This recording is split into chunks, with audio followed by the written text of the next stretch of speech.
सो आज हमारा चैप्टर है हाउस प्रॉपर्टी हेड का। चैप्टर नंबर है हमारा 7। चैप्टर नंबर 7 के अंदर हम डिस्कस करने वाले हैं। वैसे चैप्टर बहुत ज़्यादा बड़ा है, बट हम इसको क्या है विद इन शॉर्ट नोट के थ्रू जो मैंने बना रखे हैं ये शॉर्ट नोट्स, इनके थ्रू मैं आपको बहुत ही इजी करवाने वाली हूँ। जो चैप्टर है income from the house property, chapter number 7, इससे पहले मैं आपको पास मैंने अपलोड कर चुकी हूँ first 5 chapter and 13 and 14 chapter, जो एग्जाम के पॉइंट ऑफ व्यू से वेरी वेरी मच इंपॉर्टेंट। आप इसके अंदर 60+ मार्क्स क्या है ऑब्टेन कर सकते हैं, जितना मैंने सिलेबस ऑलरेडी करवा चुकी हूँ। सो आज जो चैप्टर है यहाँ से क्या है प्रैक्टिकल पॉइंट आने का चांसेस ज़्यादा होते हैं, और जो 4 नंबर के अंदर कई बार होते हैं कि थ्योरी आ जाए। तो आज हम हाउस प्रॉपर्टी को करने वाले हैं। हाउस प्रॉपर्टी की जो इनकम होती है वो कैसे हम टैक्सेबल करते हैं, किन किन केस के अंदर होती है, जो टेनेंट होता है उसका कैसे ट्रीटमेंट की जाती है, उनके बारे में हम आज डिस्कस करने वाले हैं। तो सबसे पहले आपको पता है मैं हर एग्जाम्पल आपसे बिलोंग करके देती हूँ, आपको सबको पता है राइट। तो देखिए मेरे पास क्या है, मान लीजिए आप खुद हो, हमेशा अपने से रिलेट करके चलना है। आपको मैं पता है क्या बना दूंगी, आपको एक मकान मालिक बना दूंगी, आपको प्रॉपर्टी डीलर वाला बना दूंगी, आप मतलब कि एक अमीर आदमी हो जाओगे, महा अमीर हो जाओगे ना। सो करते हैं, स्टार्ट करते हैं हमारे। सो यहाँ पर मान लीजिए ये जो है मिस्टर एक्स है, ठीक है, बड़ा मोटा है क्योंकि ये इसके पास बहुत सारी प्रॉपर्टी है, इसके पास बंगलो है, इसके पास गाड़ियाँ हैं, ठीक है, गाड़ी जैसी भी है, हाथी बन गया फिलहाल ये, गाड़ी है, टायर लगा देते हैं, ठीक है, और इसके पास दूसरा बंगलो भी है, इसके पास प्लॉट भी है, काफ़ी सारे प्लॉट हैं, ये इतने सारी चीज़ों का मालिक है। तो ये क्या हुआ आप मुझे बताइए, ये अमीर हुआ या फिर मिडिल अमीर हुआ? बच्चे पता क्या कहते हैं, अमीर नहीं महा अमीर हो गया। यस बिल्कुल महा अमीर हो गया, ग्रेट सुपर रिच हो गया ना ये। तो इसने क्या किया, एक घर तो है जिसमें वो खुद रह रहा है। अब आप मुझसे ये बताइए कि जिसमें वो रह रहा है एट प्रेजेंट, ठीक है, क्या उससे इनकम होगी? आप खुद से रिलेट करके देखिए, जिस घर में आप रहते हो क्या उससे इनकम होगी? नहीं होगी। तो यहां से तो इनकम नहीं होगी, ठीक है। जो दूसरा घर है उसको खाली पड़ा है, उसने किराए पर दे दिया। किसको दे दिया? मिस्टर वाई को दे दिया, ठीक है जी। अब मिस्टर वाई को उसने किराए पर दिया है, तो क्या लेगा वो उससे? मिस्टर वाई से वो लेगा रेंट। मिस्टर वाई से क्या देगा? रेंट। मान लीजिए रेंट रख रखा है इन्होंने 5,000 रुपये इस घर का, तो टोटल साल का कितना हो गया? 60,000 रुपये। ये इनकम किसकी है? जल्दी से क्विक आंसर दीजिए, इनकम किसकी है? मिस्टर एक्स की इनकम है, बिल्कुल राइट, मिस्टर एक्स की इनकम हो गई है। तो इनकम टैक्स का जो पंजा है ये क्या कहता है कि जहां से भी इनकम होती है आप मुझे पहले दो। टैक्स का पंजा 5 हेड है ना, हमने ऑलरेडी एक हेड तो कर चुके हैं, अब हम दूसरे हेड पे पहुंचे हैं। ये कहते हैं कि जहां से भी प्रॉपर्टी की इनकम से, हाउस प्रॉपर्टी की इनकम से इनकम होती है वहां पे हमें टैक्स दो, ठीक है। अब मिस्टर एक्स कहते हैं कि ले लो टैक्स, तो इस इनकम पे देंगे, समझ में आई? इस इनकम पे देंगे। अभी फिलहाल आप इतना समझिए, बट कुछ एक एक्सेप्शनल केस होते हैं कि ऐसी इनकम जो हमें हाउस प्रॉपर्टी से हुई है बट वो हाउस प्रॉपर्टी के अंदर हेड में नहीं आएगी। तो ऐसी कौन सी इनकम, ऐसे कौन से 4 सोर्सेज है? 4 पॉइंट आपको बस याद रखने, बहुत ही इंटरेस्टिंग चैप्टर रहने वाला है ये, क्योंकि आप समझ इतना मतलब जबरदस्त है। मुझे सबसे अच्छा लगता है एक तो ये वाला हेड और एक कैपिटल गेन का head, one of the best. आपको भी मैं आपका फेवरेट बना के छोड़ूंगी इसको। तो यहाँ पे देखिए एक्सेप्शनल केस पढ़ने वाले हैं, इतना समझ में आ गया। टेनेंट होता है, ओनर होता है, और टेनेंट इसको किराया देता है, इनकम टैक्स वाले फिर इस किराए के ऊपर क्या लेते हैं? टैक्स लेते हैं। इतनी सी गाथा समझ में आई, मेरी कहानी समझ में आई, ठीक है। अब कुछ एक 4 एक्सेप्शनल केस हैं। एक्सेप्शनल नंबर 1, जब हम इन प्रॉपर्टी को किस में यूज करते हैं? Stock in trade. ये कीवर्ड्स हैं, आपको बता देती हूँ, इतनी बड़ी गाथा लिखी हुई आपकी बुक के अंदर, ये कीवर्ड्स हैं। कीवर्ड्स मीन्स की जो इंपॉर्टेंट वर्ड्स है, इसके थ्रू आपको क्या है पूरा पैराग्राफ लर्न हो जाएगा। ये कहते हैं कि कुछ एक प्रॉपर्टी, मान लीजिए मिस्टर एक्स जिसका बिजनेस है हमारा स्वीट्स का, ठीक है, स्वीट्स का, मिठाइयों का बिजनेस है। अब ये कहता है कि मेरी दुकान है, मैंने बना रखी है, मेरे पास गोडाउन की कमी है जहां पे मैं सामान को बनाने के लिए वर्कर्स को रख दूं, सामान मेरा वहां पे स्टोर होके रख जाए। तो उसने क्या बना लिया, इस घर को वेयर हाउस की तरह ट्रीट कर लिया, ठीक है, वेयर हाउस की तरह ट्रीट कर लिया। तो क्या हुआ, ऐसी प्रॉपर्टी जो पर्सन अपने बिजनेस के पॉइंट ऑफ व्यू से यूज करता है, ध्यान से सुनो लाइनों को, ऐसी प्रॉपर्टी जो पर्सन अपने बिजनेस के पर्पज से यूज करता है, इस इनकम को, वहां से जनरेट होने वाली इनकम को कहाँ ट्रीट किया जाएगा, यहाँ से जनरेट होने वाली इनकम हम PGBP में पढ़ेंगे। मीन्स की professions and business and profession gain head में ट्रीटमेंट होगी। कारण क्या है, क्योंकि जो स्टॉक है हम बिजनेस के लिए यूज कर रहे हैं, और जो बिजनेस से और जो प्रोफेशन से होने वाली इनकम होती है हम प्रोफेशन हेड में डालते हैं। बस लॉजिक आया समझ में। देखिए सबसे पहले एक्सेप्शन, ये कहा था, ये लिखी हुई जो मैंने समझाया, टीनेंट होता है, ओनर होता है, बार बार टाइम वेस्ट नहीं करते। सबसे पहले एक्सेप्शन देखते हैं। सबसे पहले एक्सेप्शन क्या है, दूसरे नंबर की लिख दी मैंने, तो चलो कोई नहीं। स्टॉक इन ट्रेड, जब हम क्या करते हैं अपने बिजनेस के लिए, खुद के बिजनेस के लिए हमने क्या कर दिया, देखो यहाँ पे मिस्टर एक्स की प्रॉपर्टी है, प्रॉपर्टी डीलर है, ठीक है, उसका खुद का बिजनेस है। यहाँ पे अलग एग्जांपल है, जो मैंने एग्जांपल दिया है खुद के गोडाउन के अंदर ही मैंने वो गोडाउन बना लिया, तो ये भी क्या है, स्टॉक इन ट्रेड है, ठीक है, उसका व्यापार है ये, ठीक है।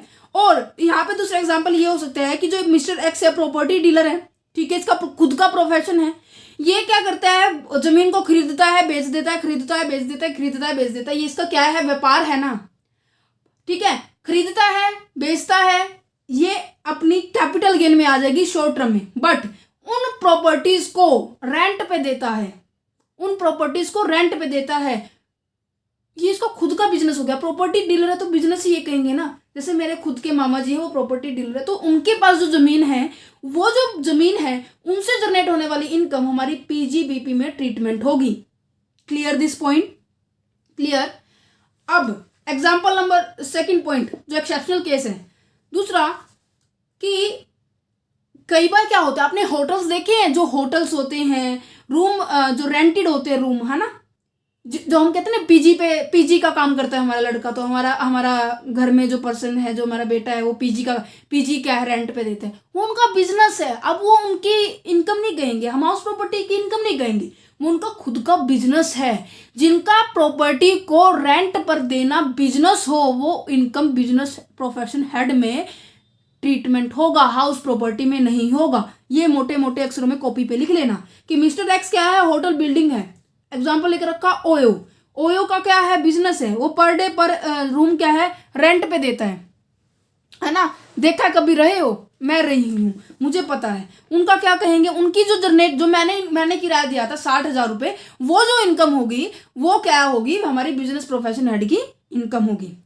आगे ये क्या हो गया, बिल्डिंग जो है, बिल्डिंग रूम जो है रेंटेड होते हैं, PG है, PG को पता क्या कहते हैं, पेइंग गेस्ट रूम जो होते हैं, PG रूम जिसे हम बोलते हैं, इन तरह का बिजनेस है, तो वो भी क्या हो गया, हमारे एक्सेप्शनल के अंदर आएगी, इनकी इनकम भी बिजनेस एंड प्रोफेशन हेड के अंदर ट्रीटमेंट होगी। तीसरी बात, आपने कभी देखा है कि कई लोग क्या करते हैं, मान लीजिए मिस्टर एक्स ने, ये ओनर है, दिखाई दे रहा है सबको, हाँ ये ओनर है, इसने इसको किराए पे घर दिया, ये टीनेंट हो गया, ठीक है। इसने क्या किया, इसी घर को आगे किराए पर दे दिया, इसको तो इसको मैं अलग पेज पे समझाती हूँ, इसको आपको बड़ा इंटरेस्टेड है, ऐसा लोग करते हैं, एक्चुअल में करते हैं, हमारे यहाँ तो बिल्कुल करते हैं। ओनर है, टीनेंट है, इसने कहा कि मेरे घर का किराया 5,000 रुपये महीने का, तो साल का कितना हो गया, 60,000 रुपये। इसने मिस्टर वाई ने मिस्टर एक्स से पूछा कि क्या मैं आपका घर आगे किराए पर दे दूं, वो बोला दे दे, मेरे को तो क्या दिक्कत है, बट मेरे को तो 5,000 रुपये किराया चाहिए अपने महीने का। बोला ठीक है, तो इसने आगे क्या कर दिया, मिस्टर जेड को 7,000 रुपये में इसको रेंट पे दे दिया, तो इसका महीने का साल का कितना बन गया, 84,000, ठीक है। ये क्या होती है, ये तो हुआ हमारा लेट आउट। क्या हुआ, ये लेट आउट मतलब किराए पर देना। आपने देखा होगा कई बार बिल्डिंग्स होती है लेट आउट के लिए निकली होती है, ये तो हुआ लेट आउट। जब इस पर्सन ने दोबारा से दिया किराए पर, उसे कहेंगे हम सब लेटिंग, सब लेट आउट कह लो, सब लेटिंग कह लो, कुछ भी कह लो, बट सब लगेगा। जब किराए मकान को दोबारा से किराए पर चढ़ाना, किराए के ऊपर किराया लेना, उसे कहेंगे सबलेटिंग। जो इस पर्सन की इनकम हुई है 60,000, ये तो टैक्सेबल होगी हमारी हाउस प्रॉपर्टी हेड के अंदर। ध्यान से सुनना इस कंसेप्ट को। इसकी जो इनकम होगी मिस्टर एक्स की, जब मिस्टर वाई से ये 60,000 रुपये लेगा तो ये तो इनकम ट्रीटमेंट होगी हाउस प्रॉपर्टी हेड के अंदर। बट जो मिस्टर वाई की इनकम हुई है, वाई की इनकम कितनी हुई है पता है बच्चे? क्या मुझे पता है, आप लोग भी सोच रहे होंगे 84,000। नहीं, 84,000 इसकी इनकम नहीं है। आपको पता है इनकम कैसे निकलती है? इनकम निकालने के लिए दो चीज चाहिए होती है। कैसे निकलते हैं? जो शॉपकीपर होते हैं, सेल माइनस के एक्सपेंसिस, है ना। इसने कितने ही है इसके पास? 84,000 में आया है। एक्सपेंसिस कितना है इसका? 60,000 रुपये। ये बिल्कुल ध्यान रखना है। ये आप अकाउंट के बच्चे हो, आप कॉमर्स के बच्चे हो, ये बिल्कुल आपको गलतियां नहीं करनी है। तो 24,000 रुपये इसकी इनकम हुई।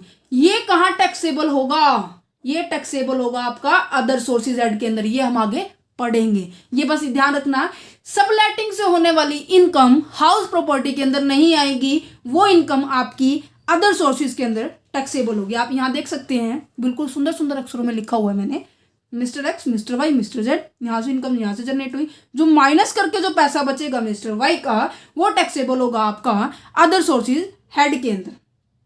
Clear this point? ठीक है। अब यहाँ देखिए, यहाँ पे समझ में आ गया है ये। और जब मैंने एग्रीकल्चर का चैप्टर पढ़ाया था, आपको पता है एग्रीकल्चर से होने वाली इनकम वो टैक्सेबल नहीं होती, वो कभी भी टैक्सेबल नहीं होती। बट कुछ एक केस में बताया था मैंने टैक्सेबल होगी। वो आप मेरा चैप्टर जरूर देख लेना। बहुत ही अच्छा आप लोगों ने सपोर्ट किया। थैंक यू फॉर इतना ज़्यादा प्यार देने के लिए, इतना ज़्यादा सपोर्ट करने के लिए। पता है क्योंकि एक नए यूट्यूबर्स के लिए अपनी राही को चुनना, अपनी राही के ऊपर डटे रहना बहुत ही मुश्किल होता है, हर किसी के लिए होता है। बट आप लोगों के सपोर्ट के कारण मुझे इतना ज़्यादा सपोर्ट मिला है, आपको मैं बता नहीं, मतलब मेरे पास वर्ड नहीं है इतना ज़्यादा एक्सप्लेन करने के लिए। थैंक्स टू ऑल, जितने भी स्टूडेंट्स हैं, जिन्होंने सब्सक्राइब कर रखा है वो भी, जिन्होंने नहीं कर रखा वो भी, सभी को मेरा मतलब तहे दिल से धन्यवाद। ठीक है। सो वर्ड्स नहीं है मुझे मेरे पास कि आपको मैं शुक्रिया अदा करूँ। सो वो जो एग्रीकल्चर की जो लेसन है मेरा बहुत ही ज़्यादा मतलब अनएक्सपेक्टेड, जिनसे मुझे उम्मीद भी नहीं थी कि हाँ इतना चल जाएगा। बट पता नहीं, मैंने समझाया अच्छा था, पता नहीं क्या, कुछ भी हो सकता है। ठीक है।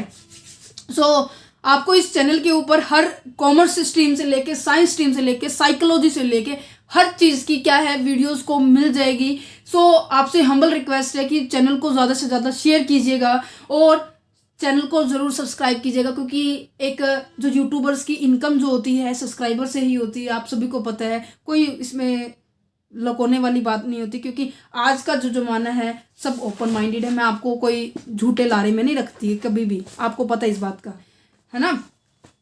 सो अब हमारा नेक्स्ट पॉइंट देखते हैं कि कैसे इनकम को कैलकुलेट करते हैं, किसके अंदर?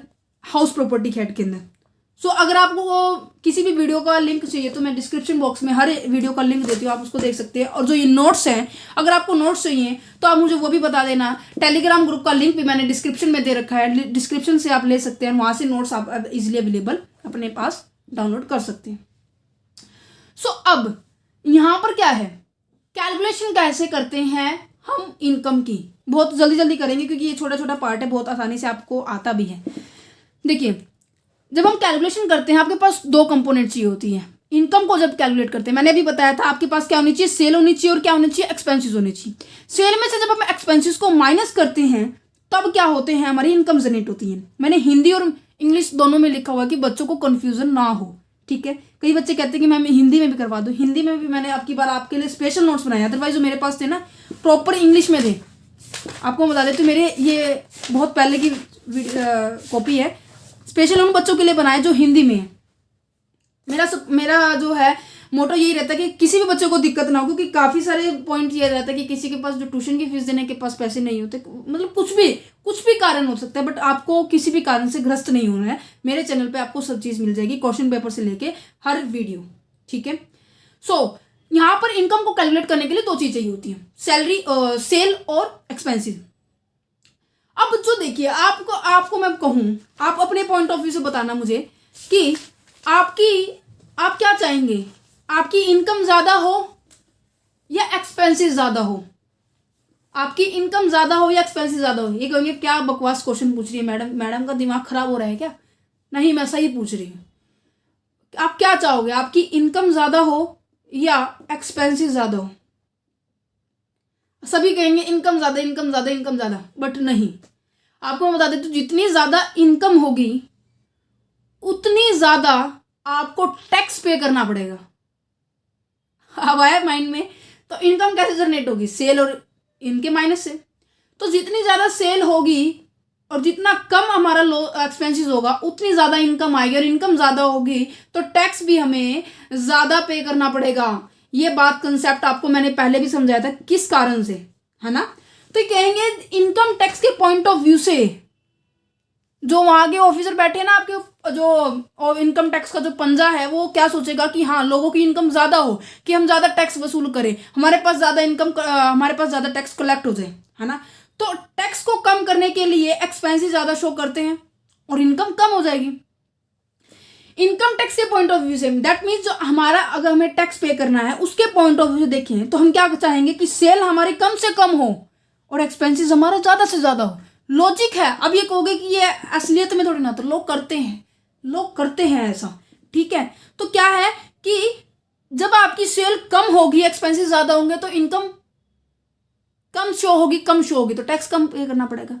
ये एक्स्ट्रा पॉइंट है, ये आप अगर एग्जाम में लिख दोगे कोई दिक्कत नहीं होगी। नेक्स्ट, हाउस प्रॉपर्टी की इनकम के पॉइंट ऑफ व्यू से जो रिसिप्ट होती है, आपकी जो सेल है, आपकी जो इनकम है, उसे किस नाम से जाना जाता है? आपकी सेल को जाना जाता है जीएवी। जीएवी का मतलब क्या है? Gross annual value. मींस आपको टोटल आपके हाउस प्रॉपर्टी से कितनी इनकम हुई है वो होती है जीएवी, ग्रॉस एनुअल वैल्यू, ठीक है। Revenue under the head house property is that rent receive and calculate the gross annual value. ये कहते हैं कि जो भी हमारा रिवेन्यू होता है हाउस प्रॉपर्टी हेड के अंदर, वो क्या होता है? जितना हमें रेंट मिला है, वो रेंट हमें काफ़ी पॉइंट ऑफ व्यू से मिल सकते हैं। और जीएवी को कैलकुलेट करने के लिए हमारे पास ये 5 टर्म होना बहुत ज़्यादा ज़रूरी है। इनको 1 बाय 1 पढ़ेंगे, बहुत डीपली मैंने समझाया हुआ है। अब मैं आपको एक्सप्लेन करती हूँ। देखिए एक सेकेंड। सबसे पहली बात, आपके पास क्या होना चाहिए? आपके पास फेयर रेंट वैल्यू होनी चाहिए। फेयर रेंट वैल्यू क्या होता है कि ऐसे रेंट की अमाउंट। अब आपको पता है, आपकी अगर प्रॉपर्टी है तो आप कैसे चार्ज करोगे? एवं मुंह उठा के क्या करोगे कि हाँ 10,000 रुपये हमें क्या कर दो, किराया दे दो। कोई दे देगा आपको?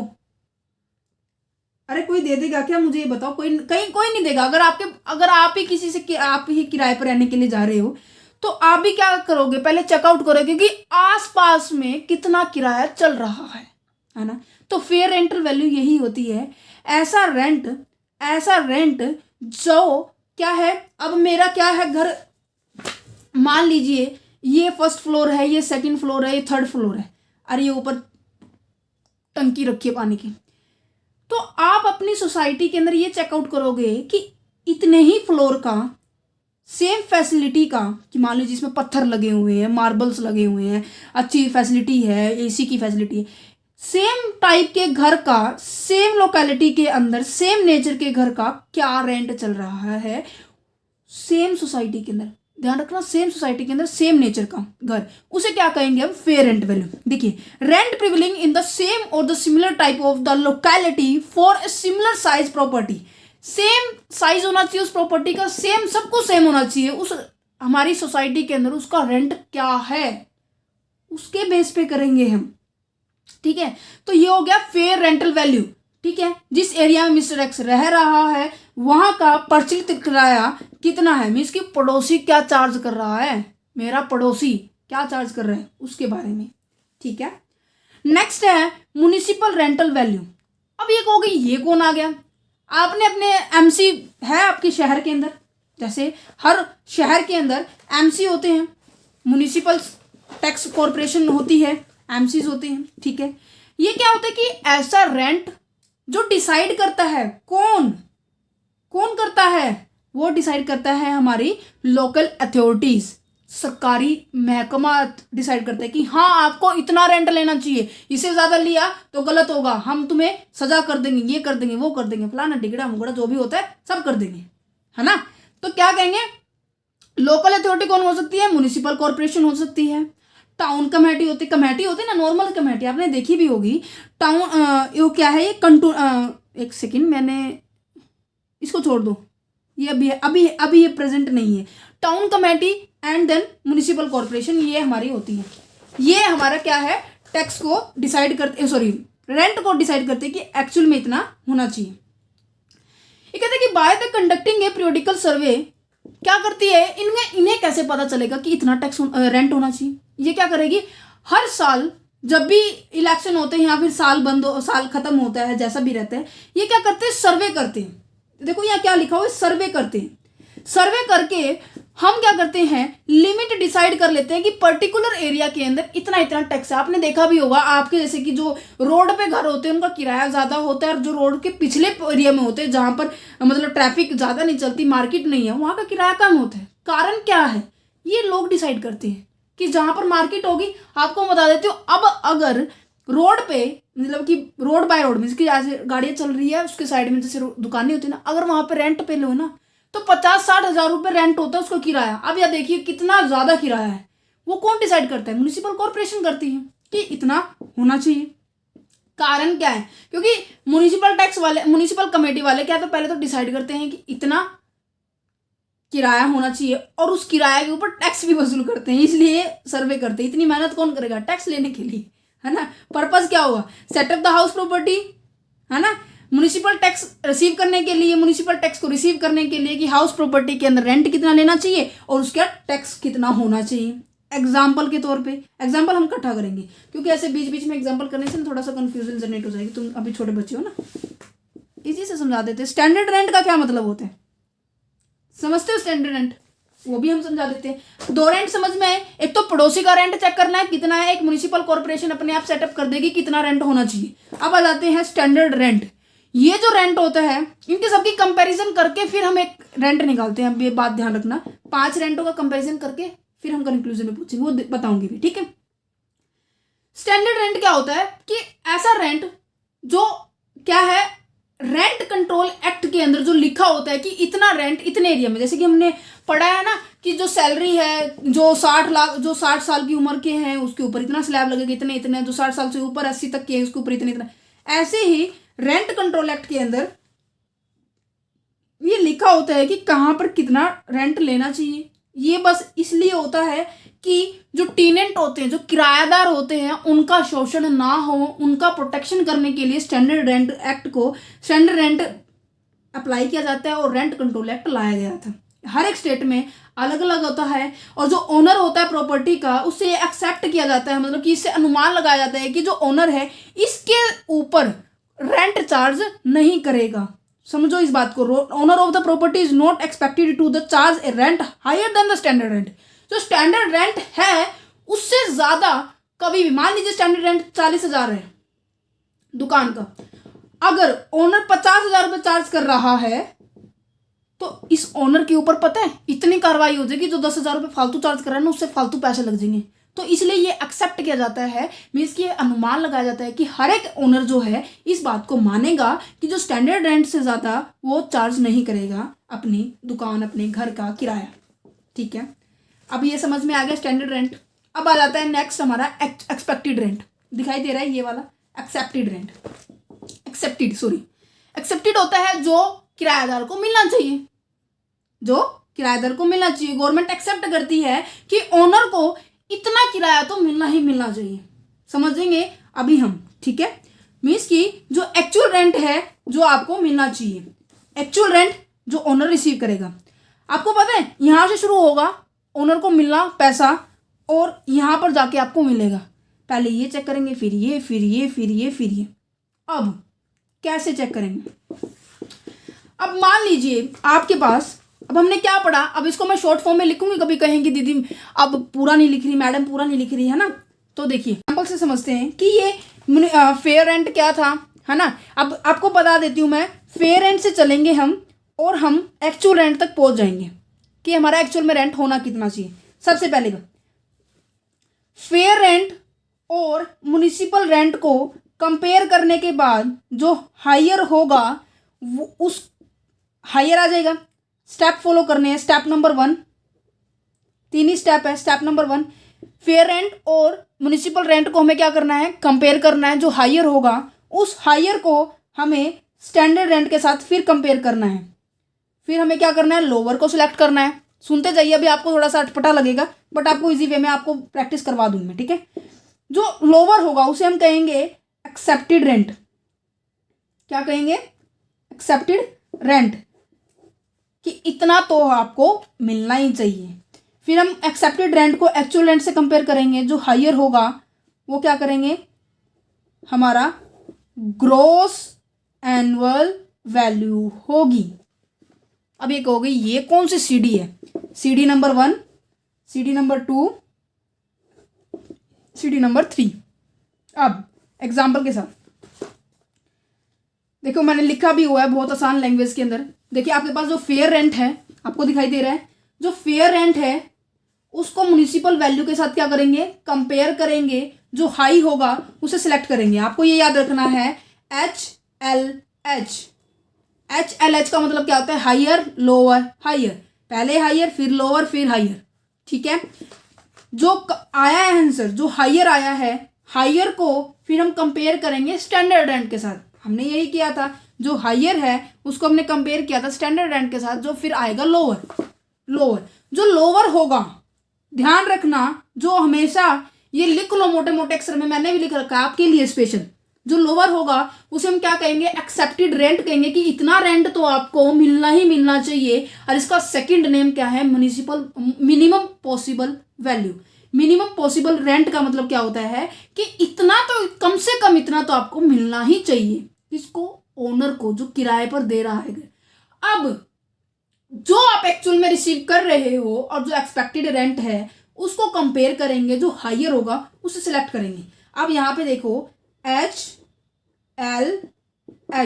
ये फॉलो करना है, higher lower higher. Clear, clear, ठीक है, समझ में आई बात। अभी मैं इसके एग्जांपल करवाऊंगी फिर आपको बिल्कुल क्लियर हो जाएगा। अब ये कहेंगे कि ये इनका ये जो आया है, जो कंपेयर करने के बाद जो सिलेक्ट हायर आया है, इसको क्या कहेंगे, इसे हम कहेंगे ग्रॉस एनुअल वैल्यू। क्या कहेंगे, ग्रॉस एनुअल वैल्यू, ठीक है। आपको पता है, आपको मैं दिखाती हूँ आपकी बुक के अकॉर्डिंग। देखिए आपकी बुक के अंदर कैसे लिखा हुआ है, determine the gross annual value को कैसे डिटरमाइन करते हैं। फेयर रेंट होती है, म्युनिसिपल वैल्यू होती है, whichever is higher. Step number जो फर्स्ट से जो रिजल्ट आया उसको स्टैंडर्ड रेंट से क्या करेंगे, कंपेयर करेंगे। मीन्स जो हायर होगा उसको कंपेयर करेंगे, जो भी लोअर होगा उसे एक्सेप्टेड रेंट कहेंगे। जो एक्सेप्टेड रेंट होगा उसे रेंट के साथ कंपेयर करेंगे। देखो सेम प्रोसीजर है, मैंने अपनी कॉपी के अंदर इसलिए थोड़ा सा इजी पॉइंट ऑफ व्यू लिखा था।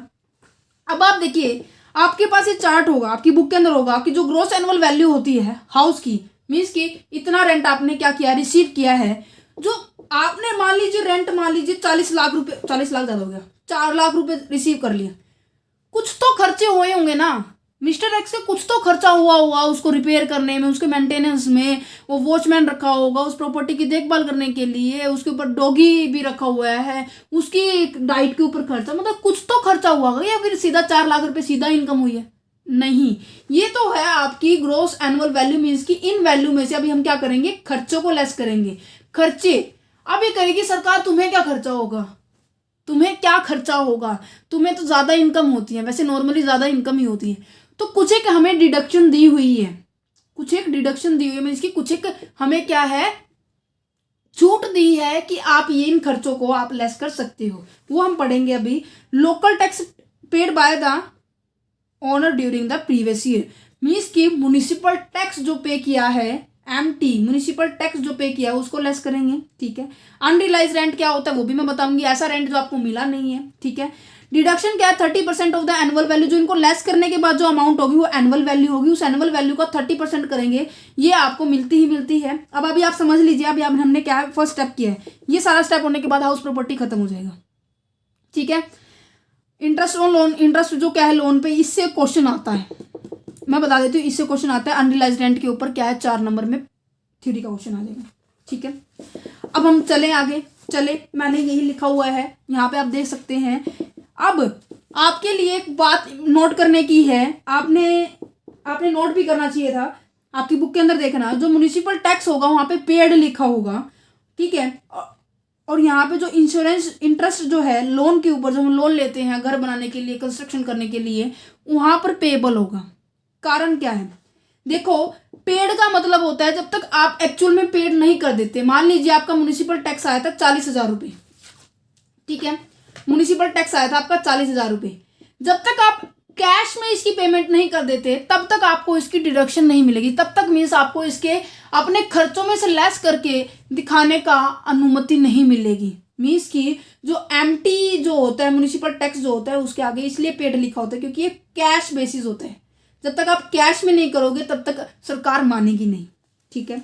और जो इंटरेस्ट ऑन लोन होता है, अभी कहोगे ये कौन सा इंटरेस्ट है, मान लीजिए आपने घर बना के किराए पर चढ़ाने हैं, किराए पर देने हैं, ठीक है, तो आपने उस घर बनाने के लिए बैंक से लोन लिया है ना, बैंक से लोन लिया है।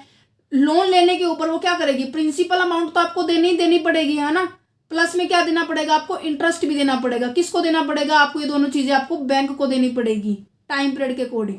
जो इंटरेस्ट होता है, इस इंटरेस्ट के ऊपर भी आपको क्या मिलती है, छूट मिलती है। मीन्स कि आप इसको माइनस कर सकते हो अपने खर्चों में से। तो ये छूट जो है कैसी होती है, पेएबल। मीन्स कि ये एक्रूअल बेसिस होती है। आपने दो चीजें पढ़ी है ना, कैश बेसिस ट्रांजेक्शन करना और एक्रूअल बेसिस ट्रांजेक्शन की जाती है। एक्रूअल का मतलब होता है कैश भी हो सकती है और नॉन कैश भी हो सकती है, मतलब कि अभी तक आपने पे नहीं किया है उसकी बात की जा रही है, ठीक है। आया समझ में इतना? तो यहाँ पे ऐसा इसलिए लिखा होता है क्योंकि जो गवर्नमेंट को देना होता है हमें पहले एक्चुअल में पे करना है। ये तो हमारी खुद की प्रॉपर्टी, अगर आपने लोन की अमाउंट अगर आप नहीं चुका पाए तो क्या होगा सरकार, वो बैंक वाले क्या करेंगे, लोन के बदले जो आपने प्रॉपर्टी के कागज रखे हुए थे उसको जब्त करके प्रिंसिपल अमाउंट रिसीव कर लेगी। अभी तक आप छोटे बच्चे नहीं हो, आपने बचपन में पढ़ा होगा, बचपन मीन्स आपकी BCom first BCom second year में पढ़ा होगा आपने, है ना। तो अब हम नेक्स्ट पॉइंट पे पढ़ते हैं। देखो ये मैंने पूरा डिस्क्राइब कर रखा है कि क्यों हम इसके आगे पेड लिखते हैं, क्यों इसके आगे हम पेएबल लिखते हैं। आप इसको जब पीडीएफ जो टेलीग्राम ग्रुप से आप देखोगे तो आप उसको देख लेना, बिल्कुल मैंने हिंदी में लिखा हुआ है, ठीक है। अब क्या है, सबसे आसान लैंग्वेज में अब आपको मैं समझाने वाली हूँ कैसे हम किराया वसूल करते हैं, कैसे हम देते हैं। देखो आपको यहां से समझ में आएगा। Case number 1, gross annual value निकालने के लिए, ठीक है। आपने लेट आउट दे रखा है पूरे साल, लेट आउट मीन्स कि किराया पर दे रखा है पूरे साल, कोई भी साल वैकेंट नहीं है। तीनों पॉइंट कवर हो जाएंगे कि कई बार क्या है, वैकेंट हमारा साल के अंदर कुछ एक महीने हमारे खाली रह जाते हैं, किराएदार चला जाता है, 12 महीने में से 9 महीने रहता है, 3 महीने नहीं रहता, है ना। तो तीनों केस आपके कवर हो जाएंगे इसके अंदर। तो सबसे पहले आपका घर है, मिस्टर एक्स, चलो हम बना देते हैं यहाँ पे बंदा, मिस्टर एक्स ये ओनर है, इसने घर किराए पर दिया, ठीक है। लेट आउट किया इसने पूरे साल, मीन्स कि किराए पर चढ़ा रखा था इसने अपना घर पूरे साल, ठीक है। और क्या है, साल में से कोई भी महीना खाली नहीं गया, कोई भी मतलब महीना वैकेंट नहीं था, मतलब कि घर खाली नहीं था किराए के बिना, और कोई भी ऐसा रेंट नहीं है जो आपको मिला ना हो, मीन्स कि सारा का सारा रेंट आपको रिसीव हो चुका हो। तो कैसे कैलकुलेट करेंगे, सबसे पहली बात आपको ये सभी चीजें दी मिलेगी, ध्यान रखना ये सभी चीजें दी मिलेगी। एक्चुअल रेंट दे मिला, वैसे एक्सेप्टेड रेंट जो होता है मीन्स कि आपको कितना मिलना चाहिए, कम से कम कितना मिलना चाहिए, ये आपको निकालना होगा, जो होता है लोअर। ध्यान रखना जो लोअर होता है वही होगा। देखो एक्चुअल रेंट दी है 2,40,000 रुपये, म्युनिसिपल वैल्यू कितनी है 2 लाख रुपये, फेयर रेंट वैल्यू कितनी है 2,30,000, स्टैंडर्ड रेंट कितनी है 1,30,000। तो क्या स्टेप थे, ध्यान से सुनना, क्या स्टेप थे, बिल्कुल आराम से देखिए। फेयर रेंट था, फेयर रेंट को हमें किससे कंपेयर करना था, म्युनिसिपल वैल्यू से। फेयर रेंट कितना है आप देखिए, फेयर रेंट है हमारे पास 2,30,000 रुपये, है ना। म्युनिसिपल वैल्यू कितनी है 2 लाख रुपये। अब इनमें से क्या सिलेक्ट करना था, आपको ये याद है कोड HLH, HL का मतलब क्या है, सबसे पहले हायर। इन दोनों में से हायर कौन है 2,30,000 रुपये, ठीक है। जो हायर था, स्टेप नंबर सेकंड क्या है, जो हायर था उसकी हमें स्टैंडर्ड रेंट के साथ क्या करनी है, कंपैरिजन करनी है। और कंपैरिजन में क्या लेना है, लोअर। लोअर क्या है, अब स्टैंडर्ड रेंट कितना है, पहले आप तो स्टैंडर्ड रेंट देखिए 1,00,000 90,000। समझ में आ रहा है? समझ में आ रहा है? ठीक है। 1,90,000 है, 2,30,000 है। इसमें से जो लोअर है, लोअर कौन सा है? ये वाला। इसमें हायर ये था, हमें लोअर सेलेक्ट करना है, 1,90,000। अब आप मुझे ये बताइए ये क्या है? जो लोअर होता है वो क्या होता है? Accepted rent. मीन्स कि आपको इतना किराया तो मिलना चाहिए। अब स्टेप नंबर थर्ड क्या होता है? स्टेप नंबर थर्ड क्या है? एक्सेप्टेड रेंट को हम एक्चुअल रेंट के साथ कंपेयर करते हैं और उसमें से क्या सिलेक्ट करना है हमें? हायर। एक्चुअल रेंट कितना है? 2,40,000। 2,40,000 ये है और 1,90,000 ये है। जो हायर होगा वो हमें सिलेक्ट करना है। हायर क्या है? 2,40,000। मीन्स कि हमारी ग्रोस एनुअल वैल्यू कितनी आ गई है? 2,40,000 रुपये हमारी ग्रोस एनुअल वैल्यू आ गई है। अब देखिए, देखो एक्चुअल रेंट है ये, सॉरी यहाँ पे सबसे पहले स्टेप नंबर 1 इसको कलेक्ट किया, 2,30,000 हमारा भी आया था। 2,30,000 को फिर हमने स्टैंडर्ड रेंट के साथ कंपेयर किया था, जो लोअर होता है उसे ईपीआर कहते हैं। ईपीआर को फिर हमें क्या करना है? एक्चुअली ये ऊपर नीचे काफी साल पुरानी है, आप देख लेना। ठीक है, समझ में आया? ये बिल्कुल क्लियर हुआ? ठीक है। अब केस आ जाता है जब कुछ एक क्या है पार्ट जो है वैकेंट रह जाता है। मीन्स कि 12 महीने में से 2 महीने मान लो खाली रह गया, 3 महीने खाली रह गया, तो क्या होगा? ये जो केस है आपको थोड़ा सा टेक्निकल है बट इजी है। देखो, खाली रहने का कारण कुछ भी हो सकता है। मीन्स कि किराएदार भाग गया, किराया आपने महंगा कर दिया, वो कहीं चला गया, दिवालिया हो गया, फलाना, मतलब कुछ भी, वट एवर। ठीक है, तो सेम प्रोसेस रहेगा। बट अगर यहां पे 2 पॉइंट आपको याद रखने हैं, बस 2 पॉइंट। 2 पॉइंट क्या है? जो आपका जो एक्चुअल रेंट है, एक्चुअल रेंट है मोर है, ज्यादा है एज कंपेयर एक्सेप्टेड रेंट के, तो हमारा ग्रोस एनुअल वैल्यू क्या होगा? एक्चुअल रेंट ही होगा। अभी समझाती हूँ क्या लाइन लिखी है मैंने, डरिए मत, किसी भी चीज से डरना नहीं है आपको। ठीक है, दूसरी बात कहती है अगर एक्चुअल रेंट हमारा लेस हुआ, किससे? ईपीआर से। ईपीआर यहाँ पे लगा, तो ग्रोस एनुअल वैल्यू को हम चेकआउट करेंगे कि कारण क्या है? हमारा एक्चुअल रेंट ईपीआर से कम है। ध्यान से समझना, समझ में आ रही है? अगर ज्यादा है तो कोई दिक्कत नहीं है, सेम प्रोसेस जो भी तक फॉलो करते आ रहे थे, step number 1, step number 2, step number 3। ठीक है, अगर एक्चुअल रेंट ज्यादा है, जैसे इसमें एक्चुअल रेंट ज्यादा है तो कोई दिक्कत नहीं है, सब चलता रहेगा। अगर एक्चुअल रेंट हमारा इससे कम रहे तो हम क्या चेकआउट करेंगे कि कारण क्या है? हमारा एक्चुअल रेंट कम है। कारण कुछ भी हो सकता है। कारण ये भी हो सकता है कि आपका किराए का रेट क्या है, मान लीजिए 6,000 था, है ना, उसके कारण भी हो सकता है। या फिर 2 महीने खाली था, उसके कारण भी एक्चुअल रेंट कम हो सकता है। एग्जाम्पल के तौर पर, एग्जाम्पल समझिए, एग्जाम्पल से और ज्यादा क्लियर होगा आपको। देखिए, ईपीआर है, अभी आपको थोड़ा सा क्वेश्चन देखना पड़ेगा। लेट आउट कर रखा है हमने, वैकेंट है for the part of year, साल का कुछ एक हिस्सा वैकेंट था। ठीक है, अनरिलाइज रेंट हमें कोई भी मतलब ऐसा अमाउंट नहीं है जो आपको रिसीव ना हुआ, बस यही है कि आपको पूरा साल क्या है, पूरे साल में से कुछ एक साल क्या है आपका खाली रहा था। अब देखिए वैकेंट कितने साल, कितने महीने रहा? 1 महीने रहा। ठीक है, अब ईपीआर दे रखी है आपको 1,00,000 रुपए, लेट आउट कर रखा है 10,000 रुपए में। अब मुझे बताइए 12 महीने का कितना हो गया? 10,000 रुपये महीने का है तो 12 महीने का कितना हो गया? 1,20,000 हो गया, है ना। ये तो हो गया हमारा एक्चुअल रेंट हो गया, कूल माइंड से समझिए, एक्चुअल रेंट हो गया। ईपीआर मीन्स की एक्सेप्टेड रेंट, जो कम से कम आपको तो मिलना ही चाहिए, 1,00,000 है। ठीक है, बट अगर ये एक भी साल, एक भी महीना खाली नहीं रहता तो कोई दिक्कत नहीं होती, ये इससे ज्यादा है, ज्यादा वाला केस अप्लाई होगा तो ग्रोस एनुअल वैल्यू क्या होगी? हमारी एक्चुअल रेंट ही होगा।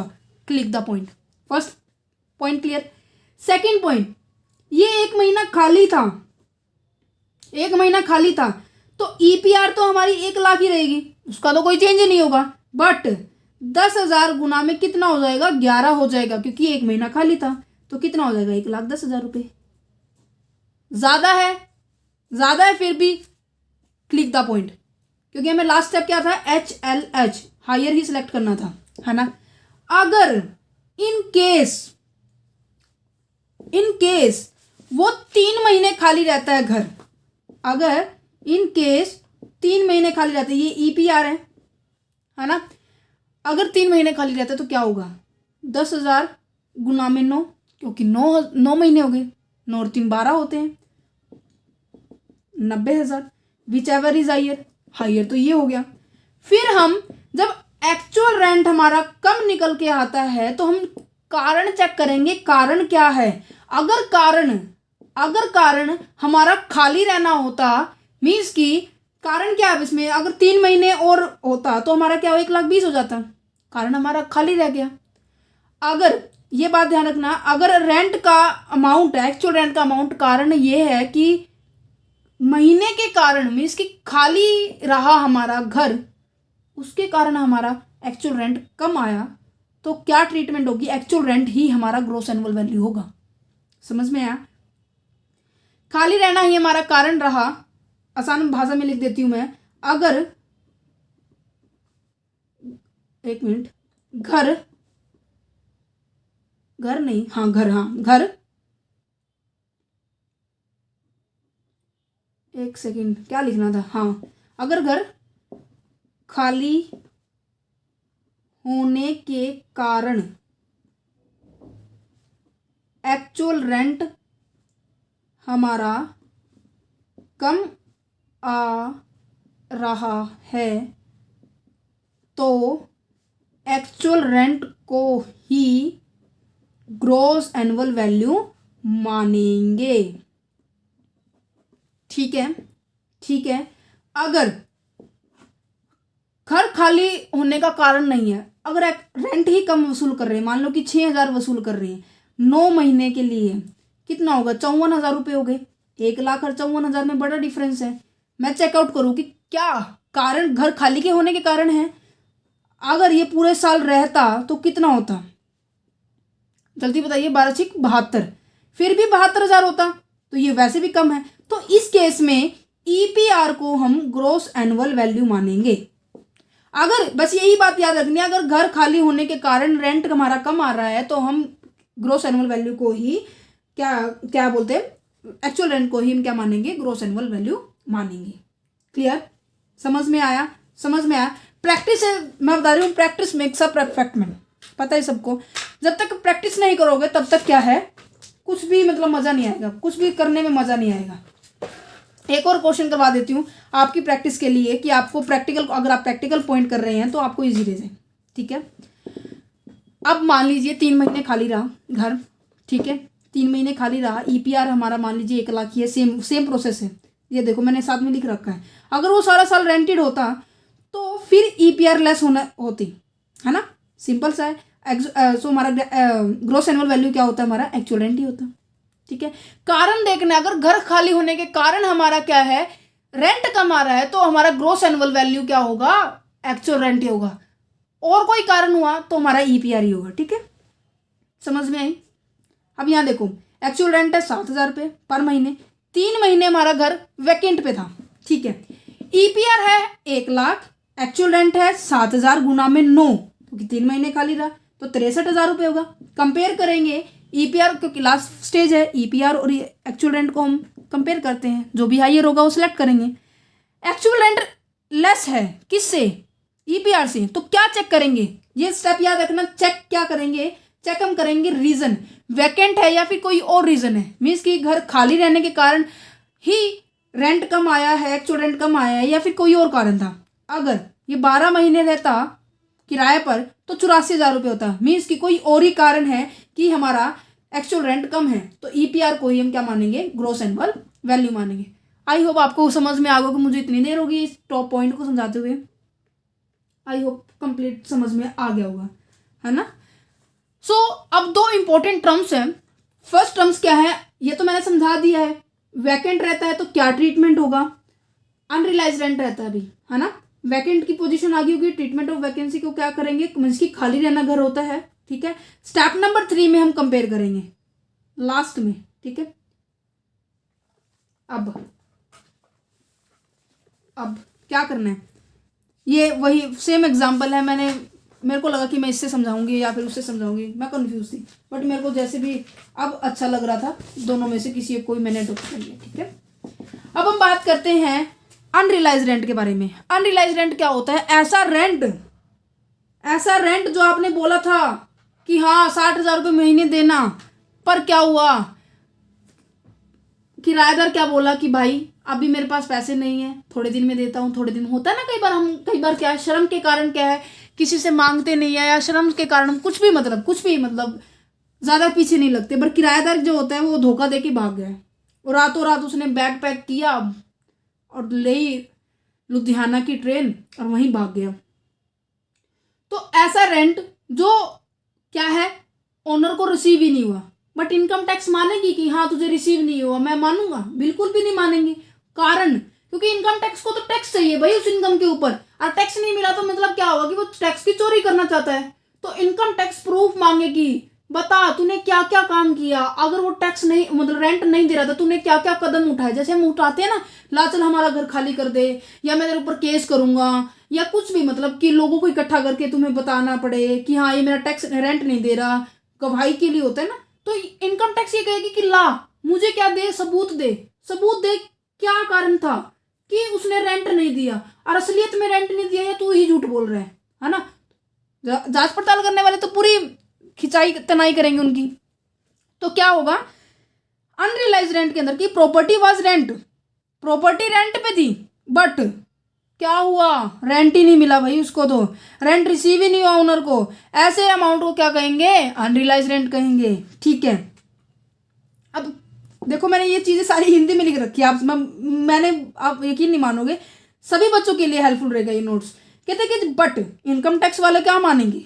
नहीं मानेंगे। वो ओनर से कहेंगे कि अगर तूने 4 काम किए हैं, मीन्स की 4 कंडीशन फॉलो होती होगी तभी आपको छोड़ देंगे, अगर नहीं होती होगी, अगर एक भी कंडीशन नहीं होती होगी ना, तो भी आपको पूरी टैक्स के उस रेंट के ऊपर टैक्स भरना पड़ेगा। वो 4 कंडीशन कौन सी है? सबसे पहली बात, tenant must be bona fide, means की जो रेंट पे दिया हुआ है ना वो असलियत में होना चाहिए। ये नहीं हो कि हाँ हवा में बातें हो रही है, हाँ मैंने अपना किराए पे दे दिया। जैसे अभी क्या करते हैं लोग, मकान बनाने से पहले, मतलब कि प्लॉट खाली पड़ा है उसकी 4 दीवारी करने से पहले क्या करते हैं कि हाँ इसकी 4 दीवारी कर देंगे, फिर इसको किराए पे चढ़ा देंगे, 7-8 हज़ार रुपये किराया आ जाएगा, अच्छी इनकम हो जाएगी।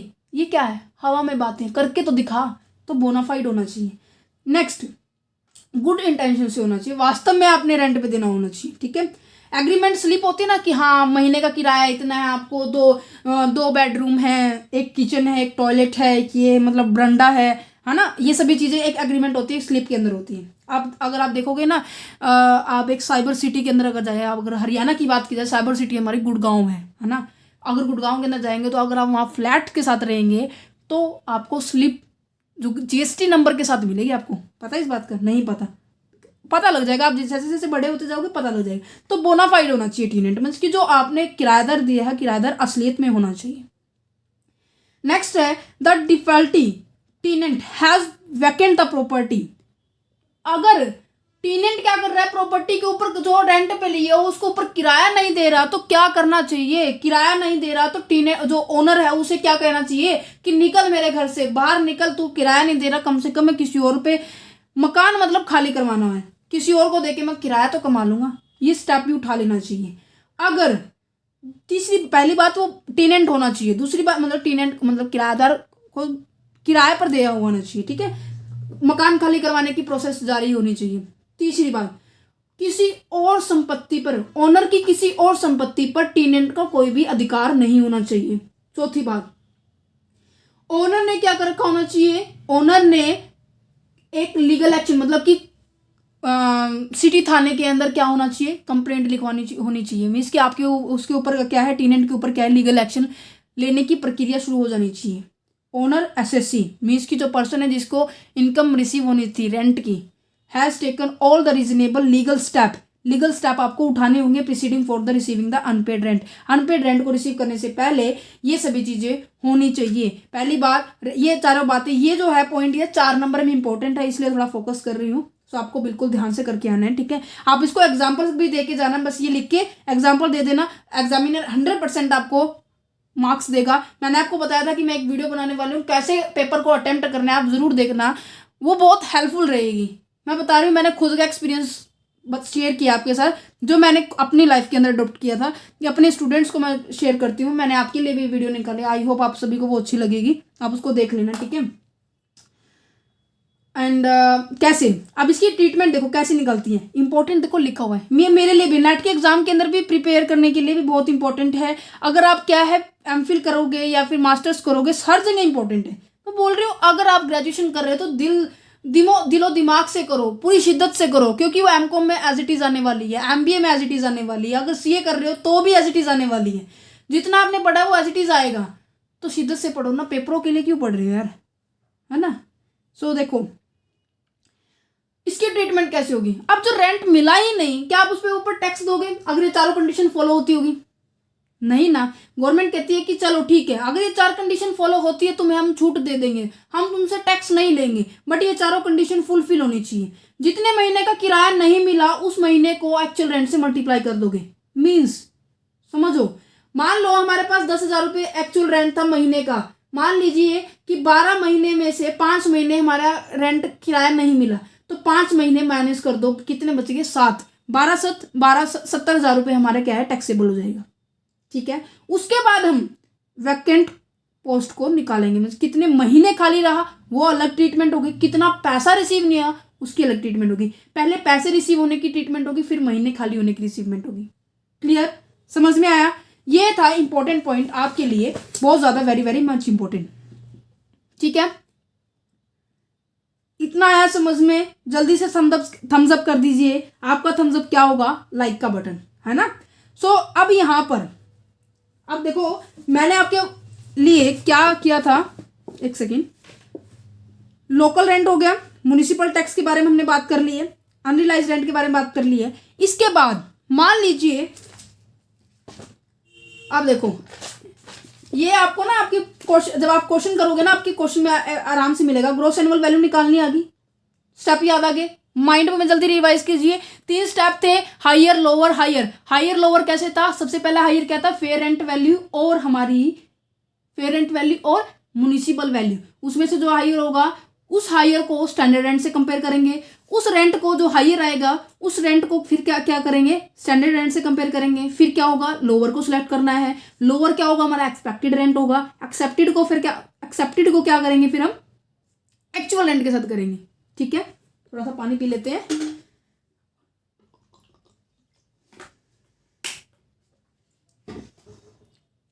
तो सबसे पहले अब देखो ग्रॉस एनुअल वैल्यू निकल गई। मान लीजिए आपकी क्या है ग्रॉस एनुअल वैल्यू? 2,30,000 रुपये निकल गई, ठीक है। उसमें से आपको क्या छूट मिलेगी? जो म्युनिसिपल टैक्स, मतलब कि जो आपने टैक्स कमेटी के अंदर आपको भी, आप भी देते हो, हर साल में आप देते हो। आप अपने पापा से पूछना, पापा आप म्युनिसिपल टैक्स भरते हो? एक अच्छे नागरिक हो तो भरेंगे, पक्का भरेंगे। मेरे पापा भी खुद परसों भर के आए हैं। सो यहाँ देखिए म्युनिसिपल टैक्स क्या आपको मिलेगी? जो म्युनिसिपल वैल्यू होती है ना उसी का 10%, 20% आपको दिया मिलेगा, है ना। तो जो भी वैल्यू होगी, आप मान लीजिए हमारा 60,000 रुपये आ गया, चलो 30,000 रुपये रख लेते हैं। 30,000 रुपये आ गया तो 30,000 रुपये क्या करेंगे? लेस कर देंगे, 2 लाख रुपये आ जाएंगे। अगर कोई अनरियलाइज अमाउंट है, मीन्स कि अब मैं कहूँ मेरा 5 महीने का किराया नहीं आया, 50,000 रुपये वैसे लेस हो जाएंगे, ठीक है। ये होगा लेस अनरियलाइज्ड रेंट, ठीक है।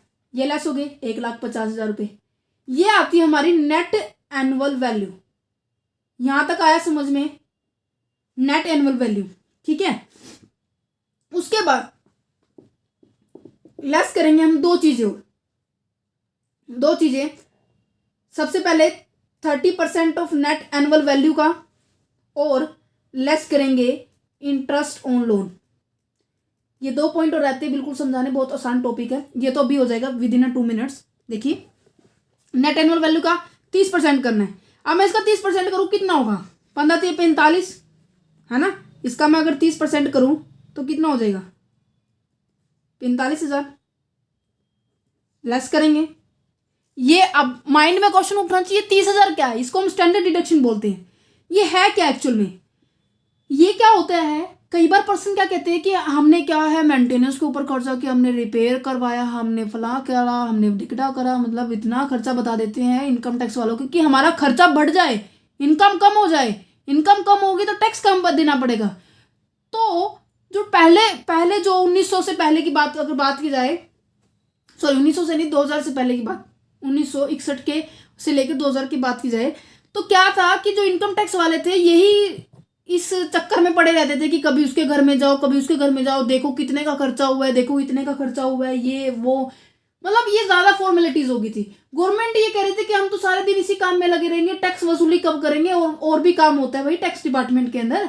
तो क्या किया गवर्नमेंट ने, एक सेट परसेंटेज रख दी। उस परसेंटेज को हम कहेंगे 30%।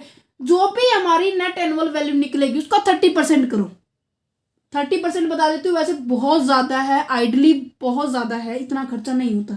कौन, अब देखो मैं आपको कहूँ, जिसकी जो रेंट मिलता होगा 2,30,000 रुपये, कौन हर साल 45,000 रुपये कोई खर्च करेगा? थोड़ा माइंड के अंदर सोचो, 45,000 रुपये कोई खर्च करेगा? ये तो उसके है 1,50,000 के 45,000 है।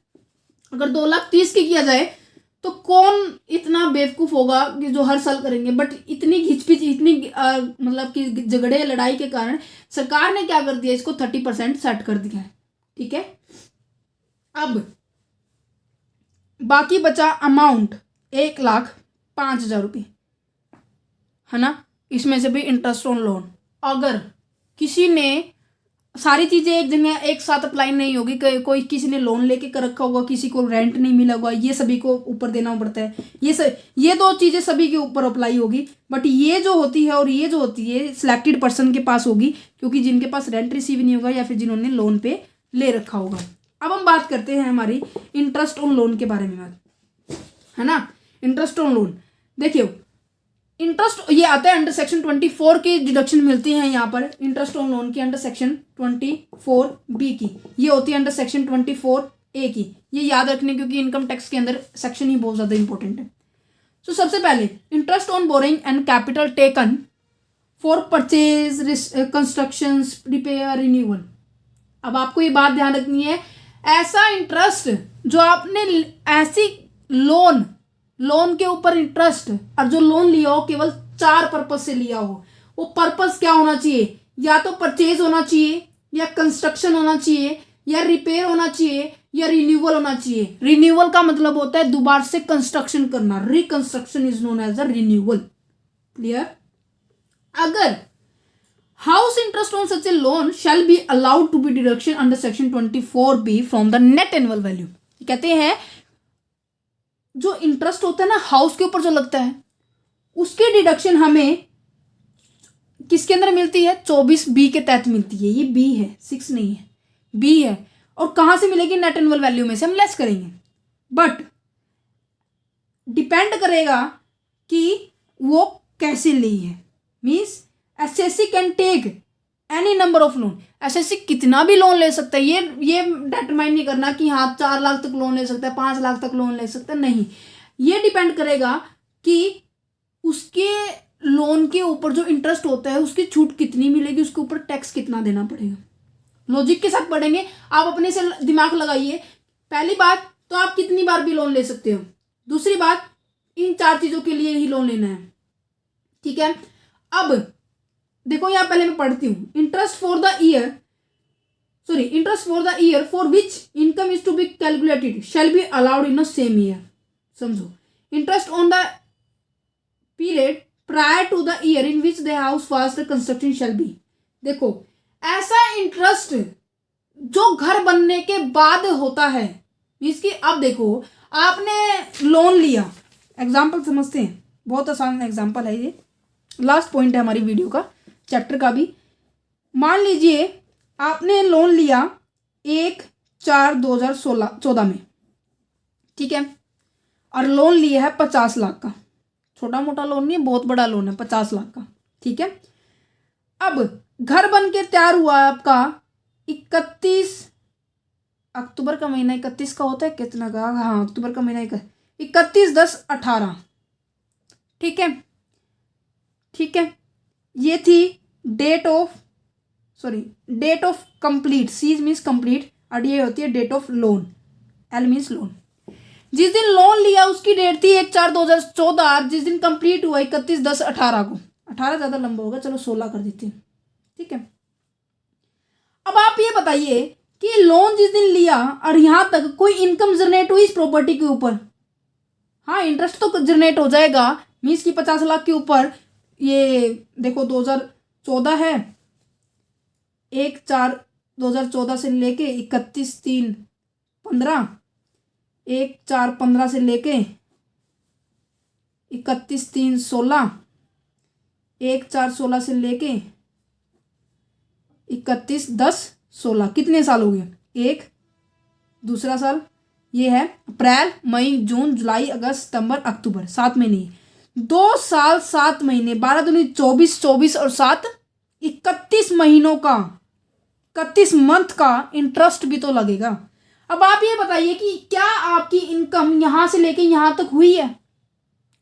यहां से लेके यहां तक इनकम हुई है? बिल्कुल भी नहीं हुई है। कौन कहेगा इनकम हुई है? भाई कंस्ट्रक्शन ही कंप्लीट हुई है, सारा खर्चा ही खर्चा हुआ है, कौन कहेगा इनकम हुई है? नहीं कहेगा ना। तो सरकार कहती है कि आपको हम इसकी छूट देंगे। किसकी छूट देंगे? जो इस टाइम पीरियड पर 31 महीने जो आपके ऊपर जो इंटरेस्ट लगा है उसकी छूट देंगे, बट वो छूट देंगे सिलेक्टेड ही। कैसे कैलकुलेट करेंगे वो चेकआउट करना है, कैसे कैलकुलेट करेंगे वो चेकआउट करना है।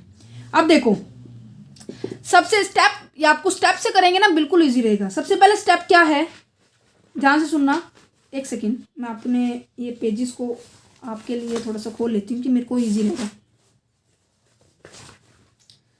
सबसे पहले स्टेप क्या है? स्टेप नंबर 1, आपको ये पता होना चाहिए कि ये जो ईयर है, ये कैसे लगा होता है। तो देखिए 1/4/2014 है, इसकी सेशन कौन सा है? 14/15 का है ना, 2014-15 का है। जिस साल कंप्लीट हुआ 31/10/2016, ये सेशन कौन सा है? जल्दी बताइए, सेशन कौन सा है? 2016-17 का है ना। सबसे पहले क्या करने हैं? प्लॉट द सेशन मीन्स की जिस साल लिया था लोन और जिस साल कंप्लीट हुआ है घर आपका, construction, repair, renewal and the purchasing का जो परचेजिंग की सिस्टम होती है वो आपको सेशन समझ में आना चाहिए। अब देखिए 1/4/14 को हमने क्या किया था? लोन लिया था, ठीक है।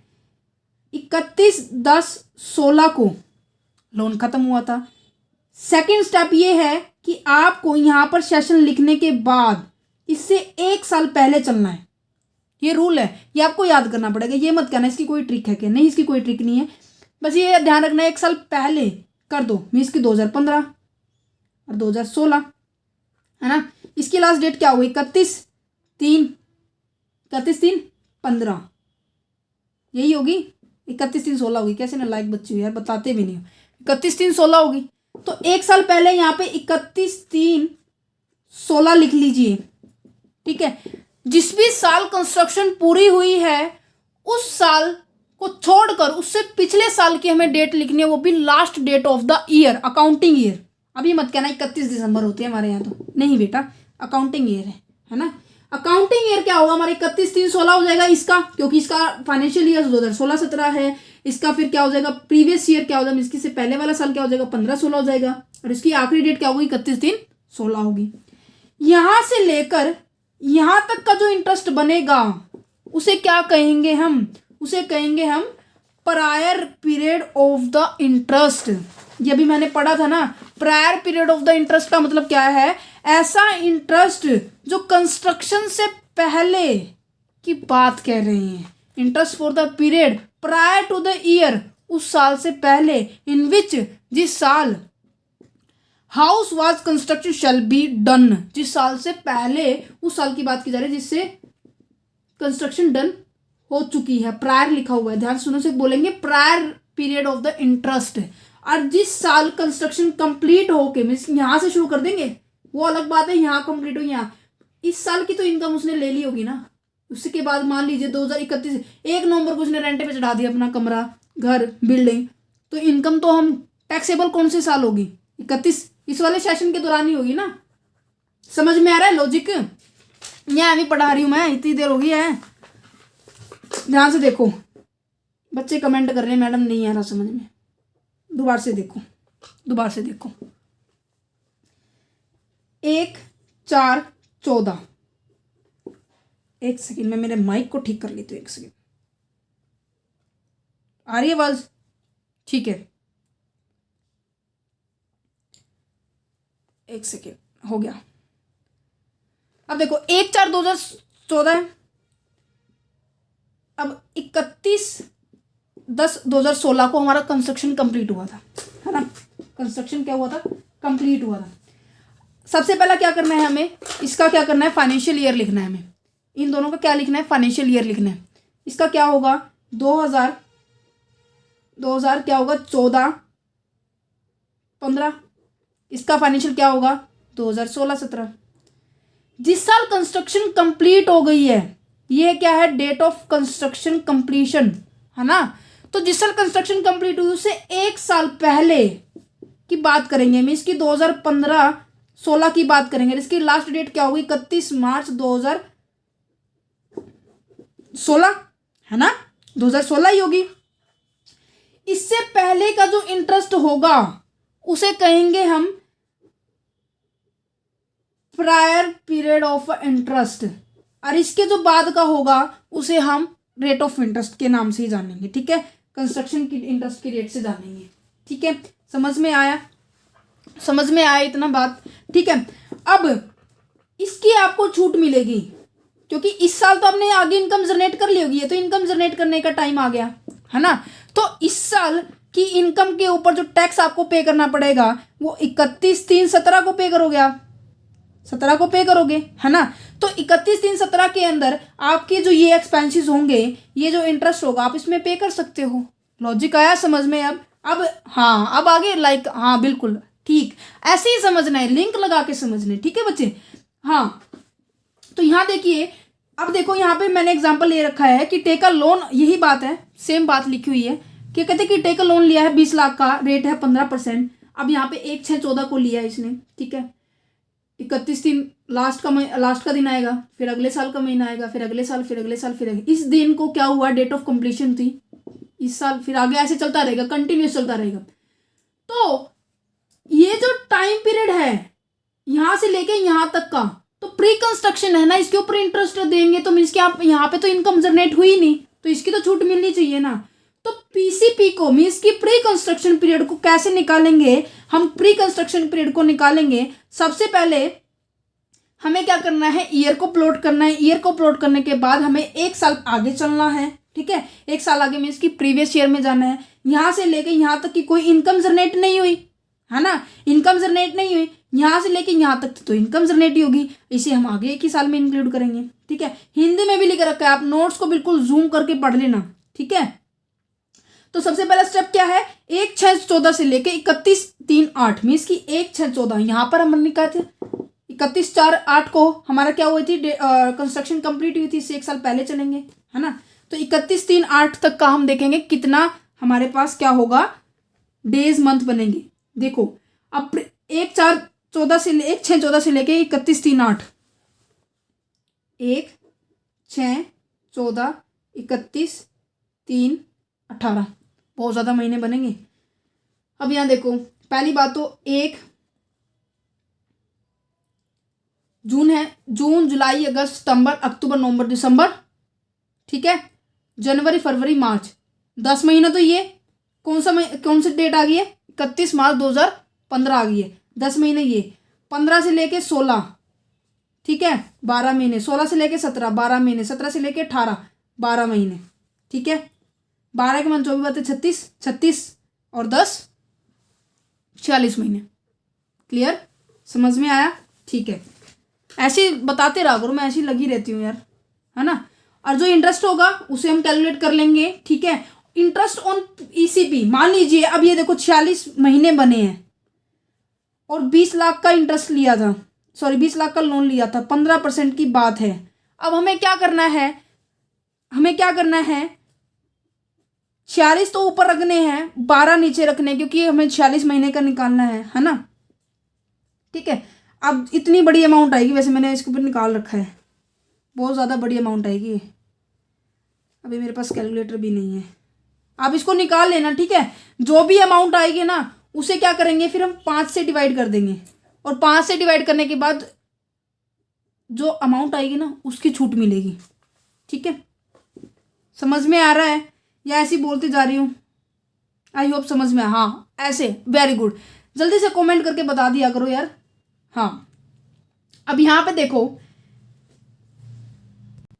कैसे पूरा फॉर्मेट में लिखा हुआ है। Interest of the previous year जो इस साल का है, मतलब पिछले साल का है, और प्री कंस्ट्रक्शन पीरियड को जो भी इंटरेस्ट आएगा आपका उसको 5 से डिवाइड कर देंगे उसको, क्योंकि 5 इंस्टॉलमेंट के अंदर डिवाइड करने के बाद उन दोनों जो एक इंस्टॉलमेंट होगी उसको लेके और इसको इसकी छूट मिल जाएगी। देखो क्योंकि इस साल हमें इनकम ही नहीं हुई तो छूट तो लेंगे नहीं है ना हम। लॉजिक समझा करो यार, बिल्कुल। हाँ आसान आसान तरीके से तो मैं समझाती हूँ, फिर ऊपर से कहती हूँ कि मैडम एग्जाम्पल नहीं कराते। एग्जाम्पल भी आपके साथ लिखा हुआ है मैंने, देखो देखो कितनी मेहनत कर रखी है ना, और फिर भी कहते हैं समझ नहीं आया, समझ नहीं आया। पता नहीं कैसे बच्चे हैं। अब देखते हैं मैं कौन सा एग्जाम्पल कराने वाली हूँ। यहाँ देखो मिस्टर एक्स ने क्या लिया था, लोन लिया था 45,000 का 15% की इंटरेस्ट पे, कंस्ट्रक्शन के लिए लिया था। हाउस ओन 1/6/14, ध्यान से देखो 1/6/14 लिखा हुआ है, तो 1/6/14 आपको ग्राफ बनाना है, ग्राफ से इजी रहेगा। 1/6/14 से को हमने क्या किया, डेट ऑफ लोन लिया था। कंस्ट्रक्शन कंप्लीट हो गई है ना, वो कौन सी हुई, कंप्लीट हुई 20/1/2020 को, कंप्लीट ऑन 20/1/2020 को, और लिया था 1/6/14 को, ठीक है। पहला स्टेप क्या करना है, अच्छा ये एक नया केस आ गया है, डेट ऑफ लोन रिपेमेंट। इसने लोन की रिपेमेंट, पहले हम सिंपल करते हैं, सिंपल करते हैं बच्चों। सिंपल वाला एग्जाम्पल नहीं लिखा हुआ क्या, ये भी गड़बड़ा रही। अच्छा जी देखो देखो देखो, डेट ऑफ लोन ये है, डेट ऑफ कंप्लीशन ये है। डेट ऑफ लोन हमारी यहाँ पे होगी, डेट ऑफ कंप्लीशन हमारी यहाँ पे होगी। ये कौन से ईयर में, पहले तो हमें क्या करने हैं, ईयर प्लॉट करने हैं। अब ये 2019-20 में है ना, 2019-20 में है। इसको क्यों प्लॉट करते, कारण मैं बताती हूँ, कारण मैं अभी 2 मिनट रुक जाओ। क्या है, पहले हमें क्या करना है, ईयर को प्लॉट करना है, ठीक है। ईयर को प्लॉट करने के बाद उसे 1 साल पहले चलना है। 19-20 था तो 18-19 हो गया। 18-19 का आखिरी दिन कौन सा होगा, 31/3/19 होगा, है ना। 31/3/19 से और 31/3/18 से 31/9/18 तक का हमें टाइम पीरियड नोट करना है, तो 6 महीने हो गए। तो पीसीपी का अमाउंट कितना हो गया, पीसीपी के जो महीने हो गए 6 महीने हो गए ना, समझ में आ रहा है। क्योंकि अब देखो 31 सितंबर है, खत्म ही हो गया। हाँ 31 अक्टूबर का महीना नहीं होता, अब आ गया ना गलती में, 30 अक्टूबर होती है। तो देखो अक्टूबर नवंबर दिसंबर 3 महीने तो इस साल के, अगले साल के जनवरी फरवरी मार्च 3 और 3 6 पीसीपी का टाइम पीरियड आगे ड्यूरेशन निकालने के लिए। जितनी अमाउंट होगी उसे क्या करेंगे हम, फिर जितनी अमाउंट होगी उसे हम क्या करेंगे 5 से डिवाइड कर देंगे। मान लीजिए अमाउंट थी 30,000 रुपये, हमने क्या कर दिए 5 से डिवाइड कर दिए, 6,000 रुपये हो गए। तो सबसे पहला स्टेप क्या था, पीसीपी को कैलकुलेट करना, मीन्स की टाइम पीरियड को कैलकुलेट करना। फिर हमें क्या करना, इंटरेस्ट निकालना। इंटरेस्ट निकालने, मान लीजिए 30,000 रुपये हमारा इंटरेस्ट आ गया, और इंटरेस्ट निकालने के बाद हमें उसकी इंस्टॉलमेंट बनानी है 5 पार्ट्स के अंदर, ठीक है। और जो भी 2019-20 की होगी उसमें हम डिडक्शन ले लेंगे। क्लियर क्लियर, समझ में आया। ये था आपका पॉइंट। और लास्ट पॉइंट है इसके अंदर, अगर कोई ऐसा व्यक्ति भी होता है जिसके पास 2 से 2 ज़्यादा घर हैं, है ना, 2 से ज़्यादा घर हैं, एक घर है, 2 घर है, 3 घर है, 4 घरों में रहता है बंगलो, तो इनकम टैक्स डिपार्टमेंट वाले पता है क्या कहेंगे, भाई तू गरीब कहाँ से हो गया, तू रेंट नहीं ले रहा, कोई दिक्कत नहीं है, पर तेरे को टैक्स तो देना ही पड़ेगा। तो इनकम टैक्स वाले ही कहते हैं कि ज़्यादा से ज़्यादा 2 घरों में ले सकता है, ये थोड़ी ना कहेगा कि तू हाँ इसमें मन नहीं लग रहा, इसमें मन नहीं लग रहा तो मैं इसमें चला जाता हूँ, इसमें मन नहीं लगता तो मैं इसमें चला जाता हूँ, इसमें मन नहीं लगता तो मैं इसमें चला जाता हूँ। नहीं, इनकम टैक्स डिपार्टमेंट ये कहते हैं कि आपको केवल और केवल 2 घरों में रहने के लिए इजाजत है। बाकी जितने बच गए ना घर, चाहे आपने रेंट पे दे रखे हैं ना दे रखे हैं, हम उसे ही मानेंगे कि आपने रेंट पे दे रखा है। और जो म्युनिसिपल कमेटी ने डिसाइड कर रखा है कि टैक्स इतना लेना है, उसके हिसाब से आपके ऊपर टैक्स चार्ज करेंगे। ठीक है, समझ में आई, समझ में आई। तो यहाँ पे कीवर्ड्स क्या है, हाउस इनकम, सेल्फ ऑक्यूपाइड जो होती है, मतलब जो खुद घर में रहता है, तो उसकी ग्रोस एंड रेंट तो निकल देगा नहीं, रेंट निकलेगा नहीं तो म्यूनिसिपल टैक्स भी नहीं आपने पे करना है ना। बट वो दूसरी पॉइंट ऑफ व्यू से है, आप वैसे टैक्स पे करते हो बट रेंटेड के पॉइंट ऑफ व्यू से आपको म्यूनिसिपल टैक्स अलग पे करना पड़ता है। तो ग्रॉस एनुअल वैल्यू आपकी कम आएगी, है ना। तो डिडक्शन भी आपको इसमें हमेशा लॉस नजर आएगा, ठीक है। अब ये एक बहुत बड़ा कंसेप्ट है। कारण क्या है, अब देखो गवर्नमेंट का क्या है कि एम क्या रहता है कि सबका घर होना चाहिए, सबका खुद का घर होना चाहिए। खुद का घर होगा तो लोन लेंगे तो क्या होगा, इंटरेस्ट रेट भी ज़्यादा चार्ज कर रहे हैं। कंस्ट्रक्शन से पहले आपको इंटरेस्ट देना पड़ता है, तो अभी मैंने बताया कंस्ट्रक्शन से पहले कैसे आपको छूट लेनी है ना। तो उस इंटरेस्ट की जब आप छूट लोगे तो ऊपर से सारा पॉजिटिव आता रहेगा, एकदम से नेगेटिव होगा तो नेगेटिव आंसर आएगा ना इसका, तो लॉस होगा, ठीक है। नेक्स्ट क्या है, ऑलमोस्ट हमारा सारा चैप्टर कंप्लीट हो चुका है। यस,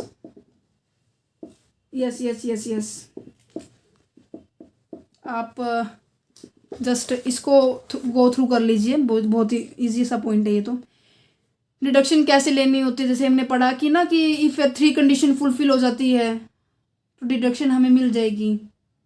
ये आपकी पॉइंट ऑफ व्यू से इम्पोर्टेंट नहीं है, नहीं, ये आपके पॉइंट ऑफ व्यू से इम्पोर्टेंट नहीं है। नहीं, फिर आगे कैपिटल गेन शुरू हो जाएगा हमारा। ये आपके पॉइंट ऑफ व्यू से जो इम्पोर्टेंट था मैंने आपको करवा दिया, आपकी बुक के पॉइंट ऑफ व्यू से मैं आपको मैच करवा देती हूँ। देखो, जो सबसे पहला पॉइंट था कि हाउस प्रॉपर्टी के अंदर कैसे चार्ज की जाती है ना। एसएससी बिल्डिंग, ये जो एक्सेप्शनल केस हैं, एक्सेप्शनल जैसे कि बिल्डिंग जो क्वार्टर्स में रहते हैं पर्सन, उनके बारे में बात की गई है। सब लेटिंग की जाती है, मतलब कि किराए के ऊपर किराया, पेइंग गेस्ट का पॉइंट ऑफ व्यू से मैंने बता दिया, डिस्कस कर लिया, ठीक है। और एग्जेम्पशंस अमाउंट भी बता चुकी हूँ मैं, ये भी कवर हो गया। एनुअल ग्रॉस एनुअल वैल्यू कैसे निकालते हैं ये भी हो चुका है। ये आगे प्रैक्टिकल पॉइंट आ जाते हैं, ठीक है। एनुअल वैल्यू के अंदर कैसे डिडक्शन लेते हैं, सबसे पहले 30% की डिडक्शन होती है, ये भी हो चुका है 24A के तहत। 24A के तहत हमारा इंटरेस्ट ऑन लोन के ऊपर होती है ना। जो कंक्लूजन था मैंने यहाँ से शुरू किया था, यही आपका पूरा इनकम टैक्स जो आ जाएगी ना, जो इनकम आ जाएगी उसी के ऊपर क्या होगा, टैक्स कैलकुलेट करेंगे। अगर आपको वीडियो अच्छी लगी हो तो प्लीज़ शेयर कर देना, चैनल को सब्सक्राइब कर देना, ठीक है, और इस वीडियो को शेयर भी कर देना। Thank you for watching this video, have a nice day. Notes चाहिए, इन PDF चाहिए, इन नोट्स की जो हमने इनकम टैक्स के अंदर पढ़ा, तो इन PDFs को हम क्या करेंगे, टेलीग्राम से आप डाउनलोड कर लेना, मैं वहाँ पे डाल दूँगी, ठीक है।